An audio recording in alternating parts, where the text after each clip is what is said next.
Quem sou? Da onde venho? Para onde vou? Essas três perguntas atravessaram gerações sem que as ciências ou mesmo as mitologias conseguissem responder ao certo os seus significados. Mas muita gente ainda não desistiu de respondê-las, como é o caso do psicólogo especializado em mitologia grega e teatro antigo, Victor Salles, que passou parte de sua vida tentando entender as mensagens deixadas pelos deuses e até já escreveu vários livros. E é ele que está aqui ao nosso lado. Tudo bem, Victor? Tudo bem. Como é que você está? Tudo bem. Ô, Victor, essas constantes perguntas, né, nos acompanham desde que o mundo é mundo, né, não é verdade? E a mitologia responde essas perguntas? Olha, essa ambição de encontrar as respostas, como você bem colocou, pertence aos milênios. É verdade que o homem sempre tentou respondê-las. O que acontece é que na antiguidade havia uma proposta onde o homem deveria encontrar as respostas dentro de si mesmo, dentro de um mistério que seria aquilo que ficou no legado socrático, como o conhece a ti mesmo, né? Mas não no sentido psicológico, uma busca de si mesmo, onde o parâmetro seria esta própria viagem, você seria esse parâmetro. A mitologia jamais tentou dar respostas prontas, mas sim ela procura ensinar-te a arte de procurá-las. A resposta, onde você há de mergulhar, só você vai encontrá-la. E quando a gente fala em arte de procurar essas respostas, é essa a maior ambição, a maior vontade de um psicólogo, já que você também é um psicólogo? Olha, sim, a psicologia, ela talvez seja uma tentativa, após, sei lá, talvez 2 milênios de silêncio, com o advir da psicanálise, uma tentativa de retomar essas questões. Agora, eu acharia importante que não se misturasse. A resposta psicológica é uma, a resposta mitológica é outra. As duas muito importantes, sem dúvida, mas a resposta psicológica, ela procura entrar dentro do mistério que pertence à sua vida cotidiana. Enquanto que a resposta mitológica, ela sempre se preocupou na relação do homem com o cósmico, sempre numa relação onde o mistério transpassa, inclusive, o seu cotidiano e o fato de você ter nascido tal pai ou tal mãe. Talvez a gente possa explicar melhor isso dizendo que um dos grandes mistérios é o ser humano compreender que talentos ele tem, que perspectivas ele tem, quando ele descobre dentro de si mesmo e o que fazer delas. E não buscar meramente modelos pré-fabricados e ter que ir atrás deles, como a nossa sociedade, infelizmente, hoje está sendo.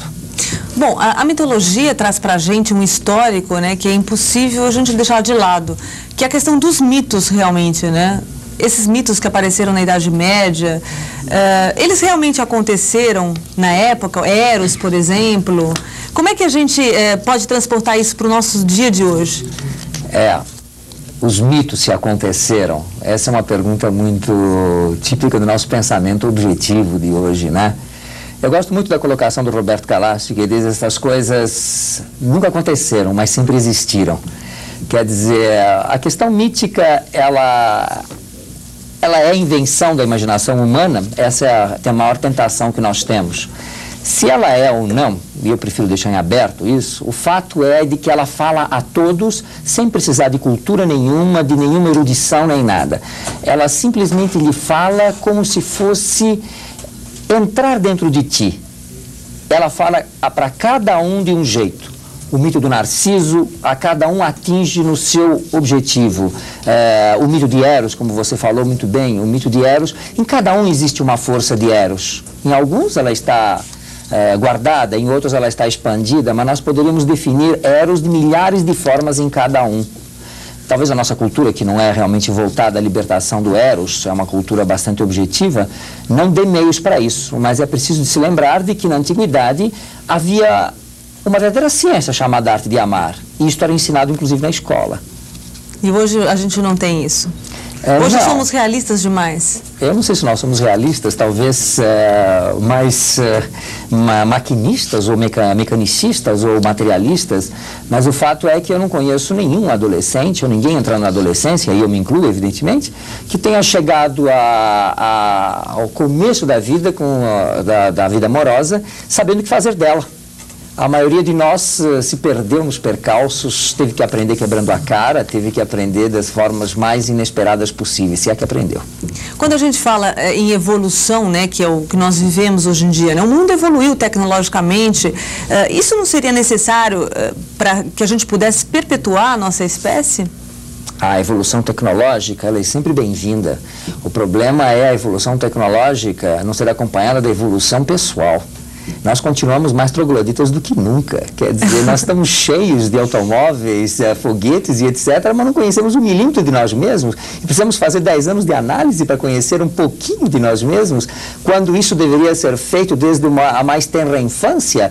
Quer dizer, o conhecimento de si mesmo, a abertura desse mistério deveria ser a preocupação fundamental da civilização, e não o automóvel perfeito. O automóvel é ótimo, mas é melhor com conhecimento de si próprio. Mas eles também não tinham as suas próprias formas de locomoção? Eles também não tinham o grau de violência, por exemplo? Se a gente for caminhar para a antiguidade, a gente vê que os romanos davam os plebeus para os leões, não era assim? Sem dúvida, só que os romanos pertencem a um período claramente decadente da civilização. Quando nós falamos em mitologia, nós temos que compreender de que a mitologia, tal como foi trazida pelo período romano e assim vulgarizada, ela é uma clara decadência da mitologia grega, a qual é uma herdeira da tradição egípcia, e aquilo que os gregos e egípcios tinham de míticos, no sentido lato da palavra, quer dizer, de viver no seu cotidiano o mistério de cada coisa e preocupar-se em voltar-se para dentro e para fora de si, buscando esses mistérios e esta compreensão maior do mundo, os romanos tinham de prático. Um exemplo muito simples a de esclarecer: os romanos tinham o chamado panteão, que é o local que eles põem todos os deuses. A cada povo conquistado, eles colocavam uma divindade lá dentro. Para eles estava ótimo, era diplomacia muito prática esta.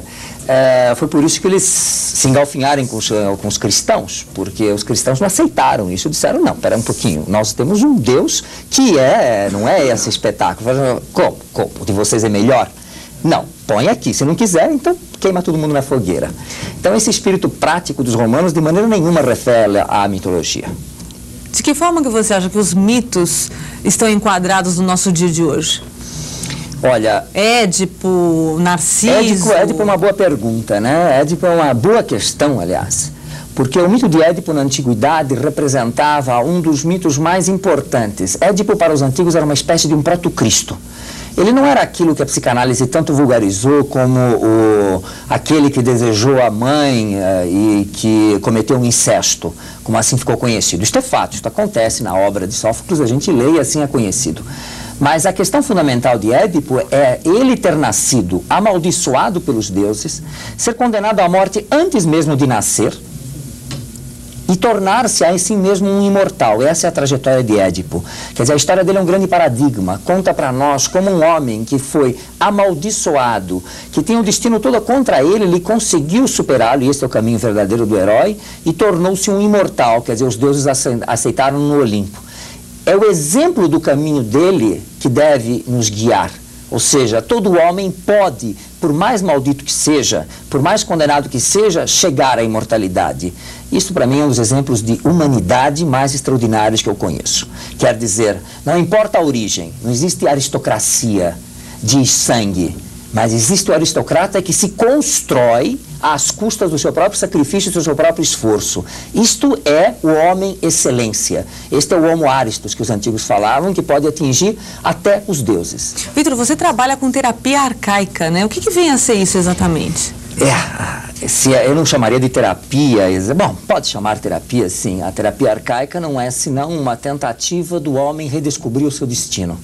Redescobrir quem ele é, independente de padrões, independente de valores e de autoimagens das quais nós estamos tão sobrecarregados. É o encontro de si mesmo, não no sentido psicológico, mas nesse sentido do que é que ele está fazendo aqui.